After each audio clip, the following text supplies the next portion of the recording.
sa simple pagtulong mo, mayroong buhay na naisasalba, mayroong pamilyang umaangat.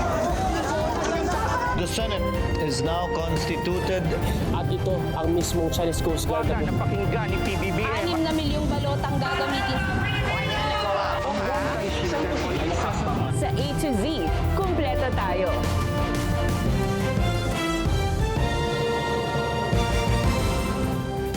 Luzon, Visayas, Mindanao at buong mundo. Ngayon ay Lunes, unang araw ng December 2025. Ako si Barbie Mulak at ito ang balitang A to Z. Ang dami na po na napaaresto, marami na po rin na kinasuhan. Malacanang, dinipensahan si Pangulong Ferdinand Marcos Jr. sa isyu ng umano'y pinakamahinang pamumuno.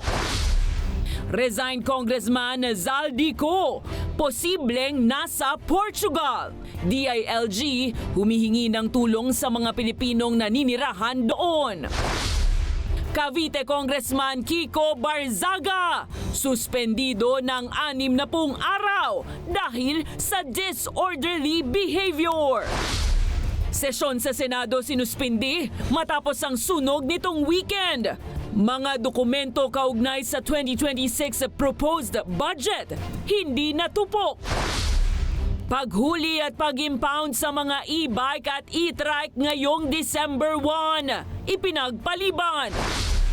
December na, negosyong puto bumbong, bibingka at ube halaya, patok ilang linggo bago magpasko.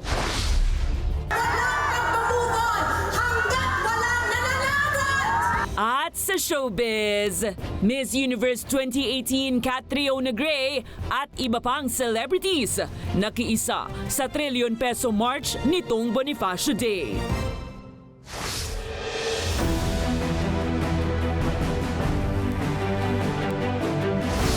Magandang gabi, pambungad sa ating newscast. Naging mapayapa sa pangkalahatan ang ikinasang trilyon peso march nitong November 30 Bonifacio Day. Pero ngayon pa lang, ayon sa organizers, posibleng magtakda sila ng pangatlong pagkilos hanggat hindi nila napapanagot ang mga korap. Samantala, sa harap ng ilang panawagang BBM, resign.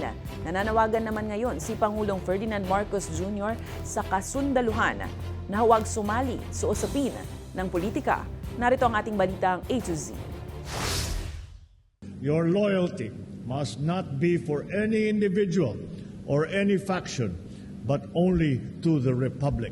Iwasan ang politika at manatiling tapat sa bayan. Ito ang bilin ni President Ferdinand Marcos Jr. sa Armed Forces of the Philippines sa kanyang talumpati sa graduation ceremony ng mga bagong officers ng kasundaluhan ngayong December 1. There will be moments when your integrity will be tested. Kaya piliin nyo lagi ang tama. Piliin nyo ang bayan. Piliin ninyo ang katapatan at ang kapayapaan. Sa harap ito ng panawagan ng ilang progresibong grupo na mag-resign na ang Pangulo at ikalawang Pangulo dahil sa issue ng korupsyon. Madali po kasi sumigaw na bumaba sa pwesto. Pero kung papaano papalakarin at pamumunuan ang gobyernong ito kapag bumaba ang Pangulo, ano kaya ang kanila masasabi? Kasabay nito, dinipensahan rin ng Malacanang si PBBM sa kritisismong umano'y pinakamahina ngayon ang political leadership ng Pangulo matapos madawit rin maging ang kanyang pinsan, anak at asawa sa issue. Ang dami na po na napaaresto, marami na po rin na kinasuhan, marami na po na naibalik na pondo. Ito pa ba yung weakest na masasabi natin? Meron na pong kilala, mga ma-impluwensyang tao na ngayon ay nakakulong na. Yan pa po ba ang sinasabi natin at his weakest? Samantala, nangako naman ang organizers ng katatapos na Bonifacio Day Trillion Peso March 2.0 na hindi sila titigil hanggat hindi napapanagot ang mga may sala. I would not take it out that we might have a third one. We will continue to be organizing protests to remind the government that while that we as citizens are very serious about the issue. Sa pagtataya ng PNP, naging mapayapa sa pangkalahatan ang mahigit 80 aktibidad ng trillion peso march sa buong bansa na siyang dinaluhan ng halos 56,000 katao. Tiniyak rin ng ahensya ang kahandaan sakaling matuloy ang ikatlong trillion peso march. Suspendido ng walang bayad, allowance o benepisyo sa susunod na 60 araw ang kontrobersyal na Cavite 4th District Representative na si Kiko Barzaga dahil sa kinaharap na ethics complaint. Sa botong 249 affirmative, 5 negatibo at 11 abstention, lumusot sa plenaryo ng Kamara ang rekomendasyon ng Ethics Committee na suspendihin si Barzaga.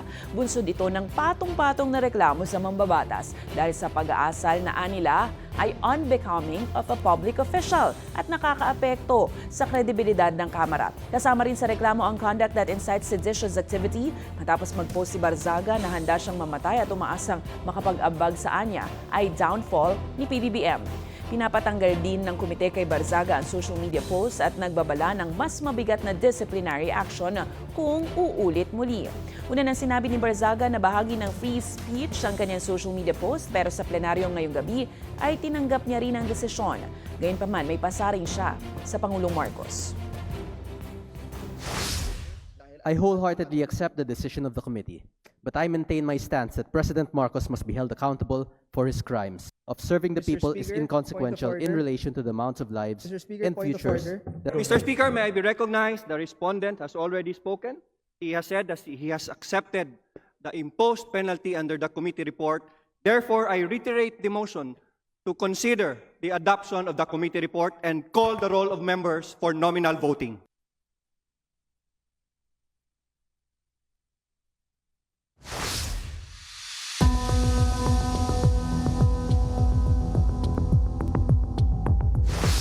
Kinumpirma ng DILG na kanselado na ang Philippine passport ni dating ako Bicol Representative na si Zaldico na kasalukuyang pinaghahanap kaugnay ng umanay budget insertions at iba pang anomalya sa flood control projects. Ayon kay Interior Chief John-Vic Remulla, hinihilalang nakatira ngayon si Ko sa Portugal at may hawak na Portuguese passport at golden visa. Ito ay ibinibigay sa mga dayuhang may malaking investment o donasyon sa naturang bansa.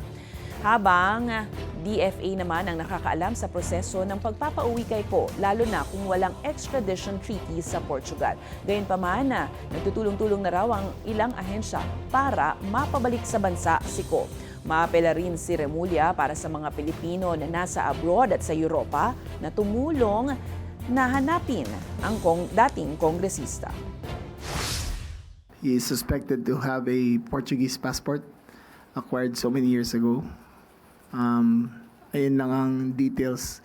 Nakikiusap kami sa lahat ng mga Pilipino sa buong mundo na kung makita nila si Zaldico, kung pwede na lang picturean, padala kagad, i-post kagad sa internet para may idea tayo kung nasaan siya. Muli ngang dinagsa ng mga nagprotesta kontra korupsyon ng People Power Monument sa EDSA nitong linggo kasabay ng Bonifacio Day. Panawagan nila, ikulong ang mga kurakot, wakasan ng political dynasty at hustisya para sa mga biktima ng war on drugs ng Duterte administration. Ang balitang ito sihatid ni Naomi Almohano.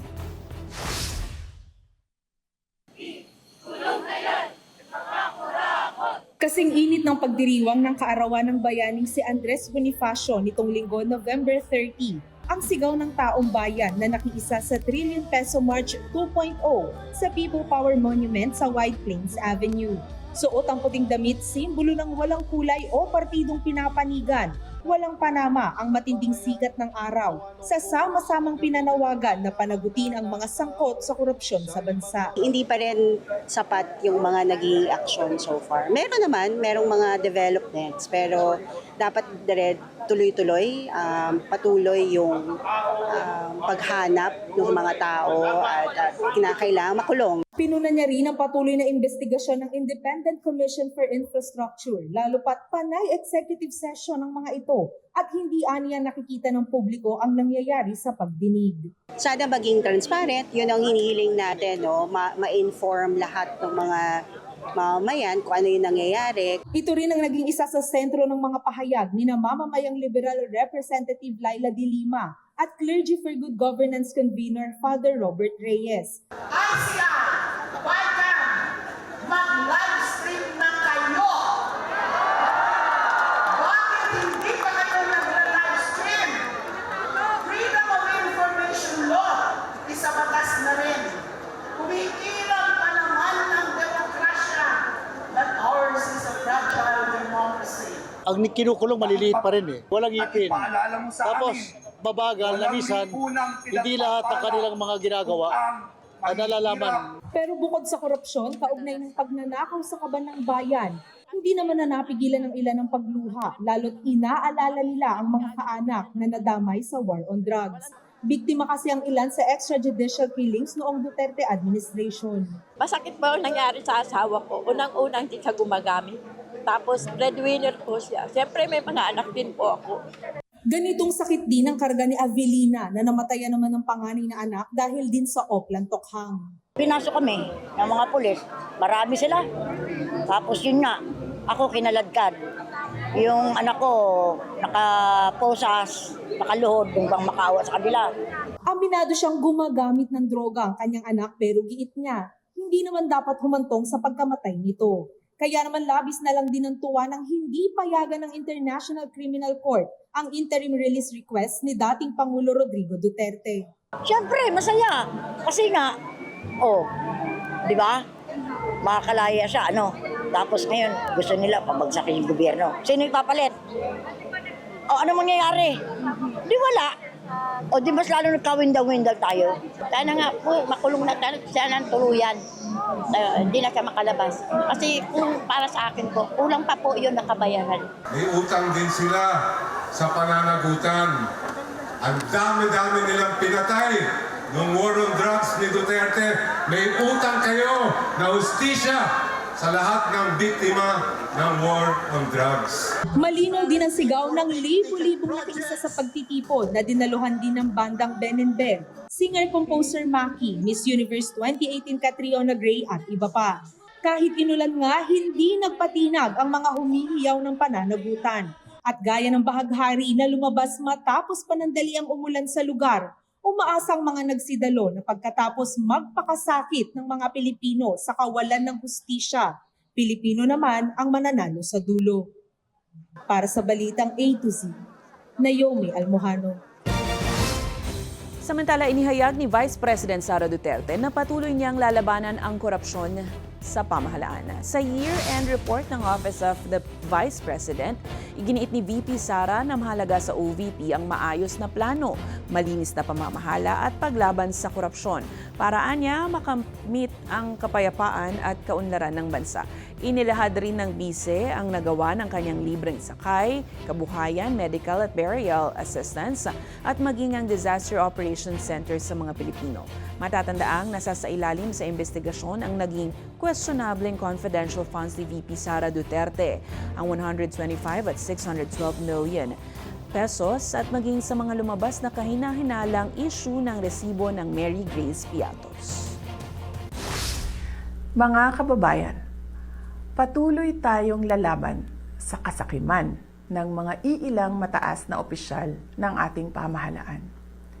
Patuloy namin na ipapakita sa inyo na ang tanggapan ng pangalawang Pangulo ay mahalaga sa amin ang pagkakaroon ng plano, mahusay na implementasyon ng proyekto, paglaban sa korupsyon at tapang at malasakit para magkaroon ng kapayapaan at kaunlaran sa ating bayan.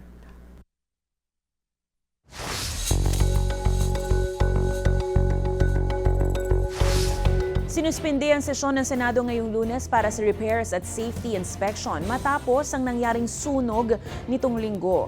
Tiniyak naman ng Senado na walang nadamay na mga dokumento kaugnay sa 2026 proposed budget na sumasailalim ngayon sa deliberations. Ang Balitang A to Z ni Ace Cruz. So far on track. Yan ang pagtitiyak ni Senate Committee on Finance Chairperson Win Gatchalian sa deliberations para sa 2026 budget sa kabila na nangyaring sunog sa third floor ng Senate building nitong linggo. Wala anyang nasirang dokumento na may kaugnayan sa budget. Yung nucleus ng budget process and deliberations and documents natin eh. So wala naman. Kahapon kasama ko sila, wala naman, hindi naman naapekto. Tsaka halos lahat ng kanilang documents is also in the cloud. Atrasado ilang budget sessions kabilang ang period of amendments na sa December 2 na gagawin, habang sa December 9 na inaasahan ang third reading. 3 araw namang isasagawang bicameral conference ng Kamara at Senado mula December 11 hanggang 13, habang target itong ratipikahan sa December 16 o 17. Depende kung gabi nga ni Sen Ping, bakbakan na. Depende gaano kahaba yung bakbakan o usapan. Pero hopefully naman in those 3 days makahanap naman kami ng agreement. Sa huling Lunes ng taon, December 29, target na mapirmahan ni Pangulong Ferdinand Marcos Jr. ang 6.793 trillion pesos na 2026 General Appropriations Bill. Gipit man sa oras, sinisiguro ni Gatchalian na walang makalulusot na budget insertions kabilang ang sinitang red flag sa pondo ng Department of Public Works. Bawal, hindi na namin papayagan yan. Martes, December 2, magbabalik sesyon ng Senado matapos ang safety inspection ngayong Lunes. In-inspection din ni Senate President Tito Soto ang pagkukumpuni sa session hall matapos itong mabasa dahil sa pagkapula sa apoy. Para sa Balitang A to Z, Ace Cruz.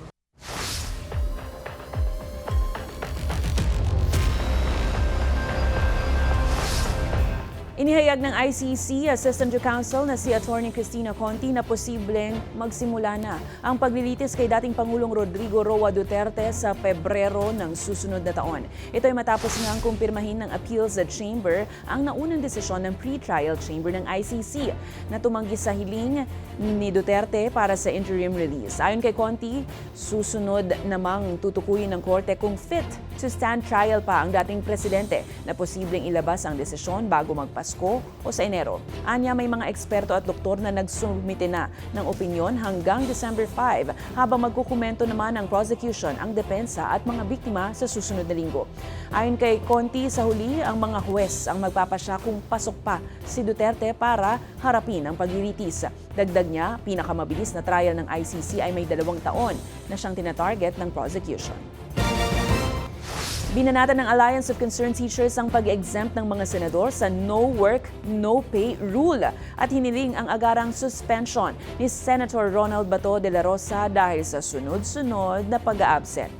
Ito ay matapos ng sabihin ni Senator Sherwin Gatchalian na hindi umiiral ang no work, no pay sa mga senador sa gitna ng mahabang pagliban ni de la Rosa mula nang magbalik sesyon nitong November 11.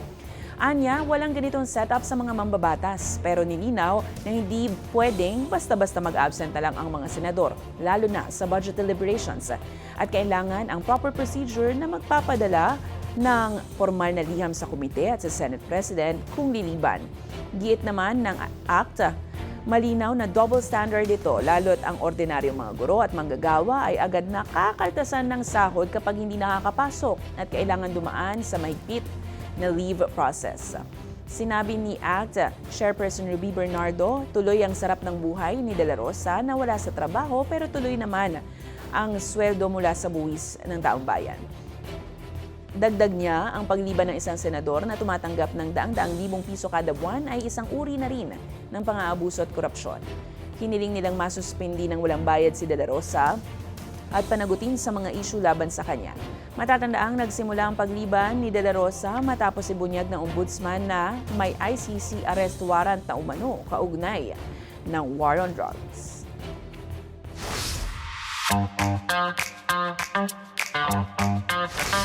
Sa ating balitang kakaiba, nagtala ng bagong Guinness World Record ang Pilipinas para sa pinakamaraming condom na idonate sa loob ng 1 oras. Yan po ay bilang paggunita sa HIV awareness at prevention ngayong World AIDS Day. Nitong weekend nga, sa pangunguna ng isang brand ng sex protection ay nakapagpamahagi ng 13,000 mahigit na condoms. Ginanap ang event sa UP Diliman sa pangunguna ng ZKT Health, Watson sa at ng UP Babaylan. Mababatid na nitong Hunyo, inirekomenda ng Department of Health na ideklara ang HIV bilang National Public Health Emergency dahil sa patuloy na pagtaas ng kaso ng naturang sexually transmitted disease, lalo na sa kabataan.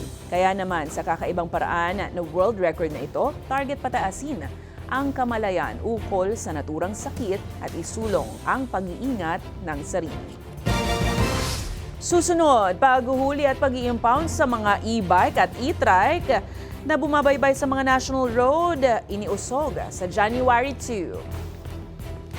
At Miss Universe 2018, Catriona Gray at iba pang celebrities nakiisa sa trillion peso march nitong Bonifacio Day. Abangan ang kumpletong ulat sa pagbabalik ng Balitang A to Z.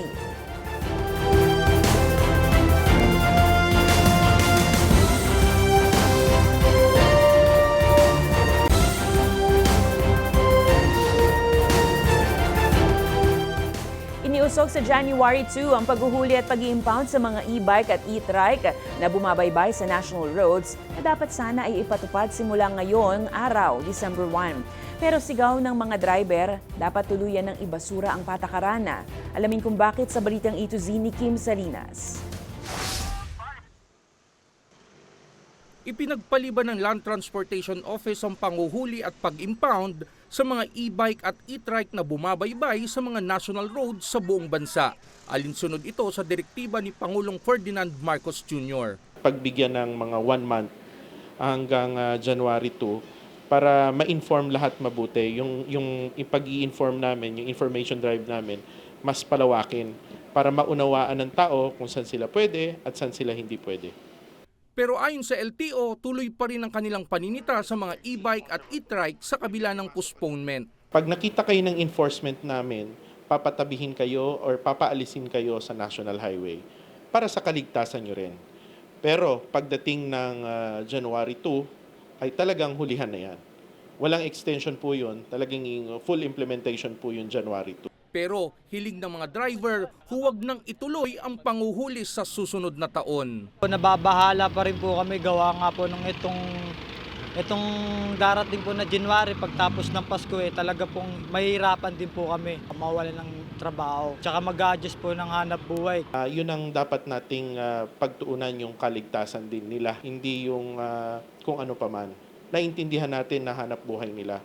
Pero mas mahalaga siguro yung buhay. Simula January 2 ay otomatikong i-impound ang mga e-bike at e-trike na babaybay sa mga national road, katuwang ng LTO ang mga tauhan ng MMDA. Para sa Balitang A to Z, Kim Salinas.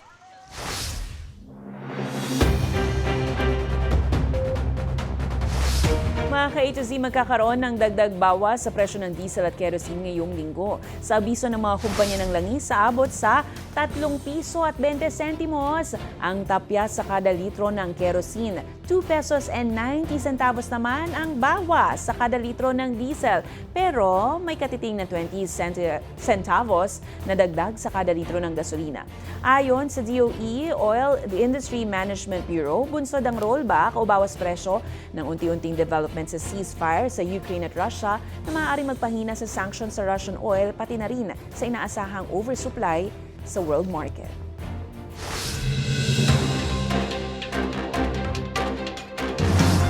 Kasado na sa December 5, alas 10 ng umaga ang ikalawang sigwada ng public auction para sa 4 na luxury cars ng mag-asawang Diskaya. Kabilang dyan ang Rolls-Royce, Cullinan, Bentley Bentayga, Toyota Sequoia at Toyota Tundra. Sasagawang sealed bidding ng Auction and Cargo Disposal Division sa Port of Manila. Ito na ang ikalawang bidding para sa mga kargamentong isa sa publiko ng Customs. Samantala, iniulat ng PNP Criminal Investigation and Detection Group na 2 sa 3 at-large officials ng SunWest na nasa Pilipinas pa ang nagpahiwatig na ng pagsuko.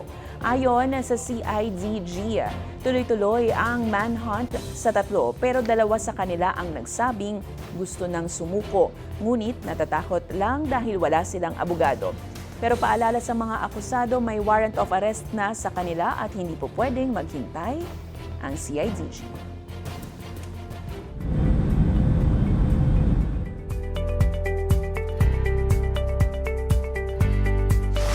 Kinumpirma ng Overseas Workers Welfare Administration ang nasawing OFW sa nangyaring malaking sunog sa Tai Po District, Hong Kong nitong November 26.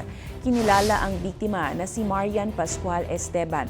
Personal na pumunta sa tahanan ng pamilya sa Cainta, Rizal, sina Migrant Workers Secretary Hans Leo Cacda at OWA Administrator P. Kaunan para magpaabot ng pakikiramay at tulong sa pamilya ng biktima. Tiniyak na ahensya na aktibong miyembro ng OWA si Esteban kaya makatatanggap ang pamilya ng buong benepisyo kabilang ang education at livelihood assistance para sa pag-aaral ng mga anak hanggang kolehiyo. Tiniyak rin ng mga opisyal na aaprubahan agad ang pagpapauwi ng mga labi sa Pilipinas at tutulungan ng pamilya sa buong proseso. Samantala, may 13 pang Pilipino ang itinuturing na unaccounted sa record at patuloy na hinahanap.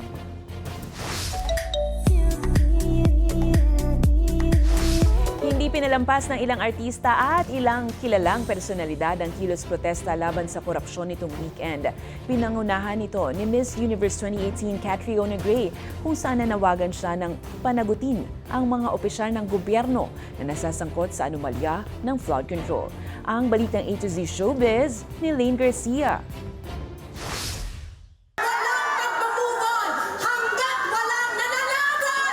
Matapang na nakiisa ang host, beauty queen at Miss Universe 2018 Catriona Gray sa katatapos lamang na anti-corruption protest o trillion peso march sa People Power Monument sa EDSA, kasabay ng pagdiriwang ng Bonifacio Day nitong Linggo, November 30. Humarap si Catriona sa madla, kaisa ng libu-libong taong dumalo para ipagsigawan sa mundo, the universe rather, ang mga sangkot sa korupsyon na dapat managot, maparusahan at makulong na opisyal ng pamahalaan.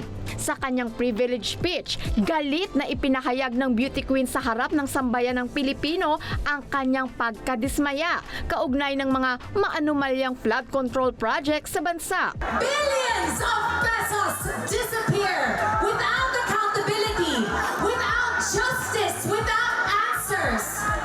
But what scares me the most is this.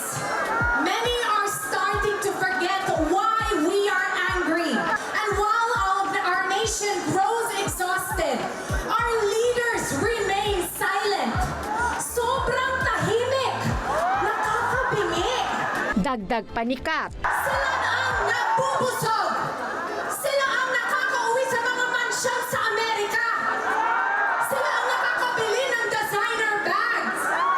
Habang ang taong ng bayan lumulubog sa baha, sa utang at sa kahirapan. Bukod dyan, nag-alay din si Kat ng panalangin para sa Pilipinas. Panginoon, we lift up our beloved country of the Philippines to you. Reveal every hidden corruption. Ilabas ninyo ang katotohanang tinatago. Bigyan niyo kami ang mga pinunong may puso at tunay na malasakit. Strengthen every Filipino who longs for justice. Solid din na nakiisa ang ilang OPM artist, gaya ng Ben and Ben at ni Maki, na dinaan sa awitin ang kanilang mensahe sa pamahalaan. Samantala, nakiisa rin sa kilos protesta kontra korupsyon ang ilang celebrities, tulad ni na Miss Earth Philippines 2025 Joy Barcoma, komedyanteng si Pokwang, at Pinky Amador na sabay-sabay tumindig para labanan ang korupsyon sa lipunan. Para sa balitang A to Z Showbiz, Lane Garcia. Nauwi sa majority draw ang professional debut ni Emmanuel Jimwell Pacquiao Jr. sa Pechanga Resort Casino sa California, USA. Mismong nanood ang kanyang mga magulang na sina boxing legend Manny Pacquiao at Jinky. Nagtapat si Jimwell at Chicago fighter Brendan Lally sa 4 na round ng lightweight bout. Isang hurado ang pumabor kay Pacquiao Jr. 39-37 pero 38-38 naman o tabla ang score ng dalawang iba pa.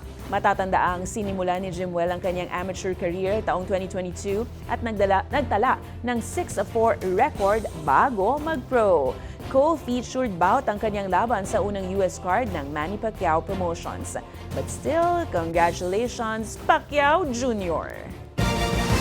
Sa aming pagbabalik, may pang Noche Buena na ba? Pwedeng maaga yan. Tradisyonal na panghimagas gaya ng puto bumbong, bibingka at iba pa. patok na sa mga mamimili ngayong papalapit ang Kapaskuhan. Manatiling nakatutok, kayo ay nanonood ng Balitang A to Z.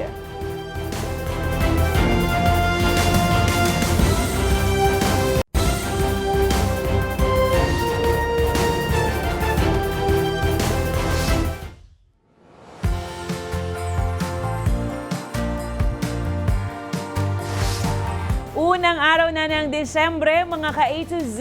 May naisip na ba kayong panghanda sa Pasko gaya ng mga panghimagas? Sinipin natin ang ilang top makers ng puto bumbong, bibingka at ube halaya kung paano nila pinaghahandaan ang pinakapatok na season ng taon. Ang Balitang A to Z ni Ace Cruz.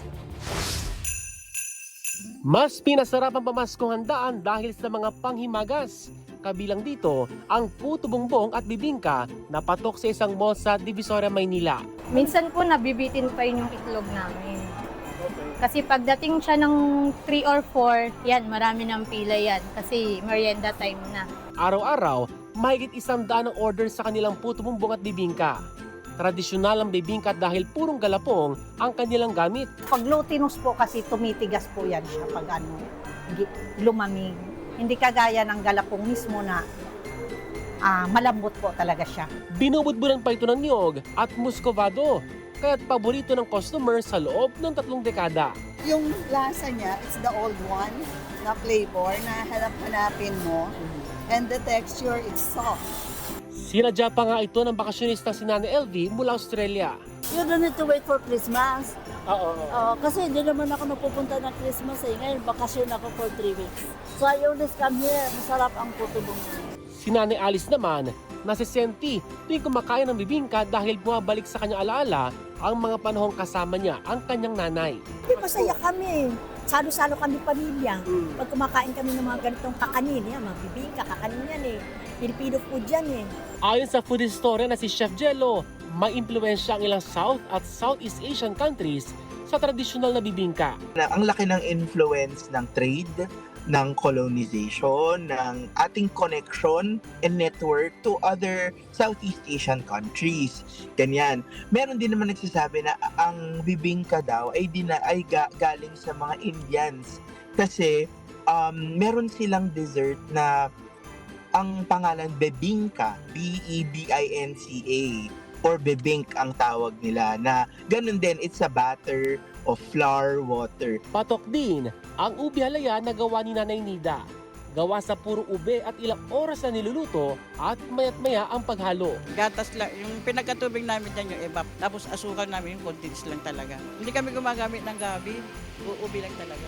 Bagong gawa kada araw ang kanilang mga produkto para masigurong dekalidad ang mga ito. Bukod sa ube halaya, siyempre nagluluto rin sila ng all-time favorite nating leche flan, gaya nito na kakatapos lamang lutuin. Mainit-init pa at kailangan pa itong palamigin ng ilang oras bago nila ilagay sa mga ganitong container. At ayon sa mga nagtitinda nito, umaabot sa 12,000 na lanera ng leche flan ang kanilang nagagawa kada araw.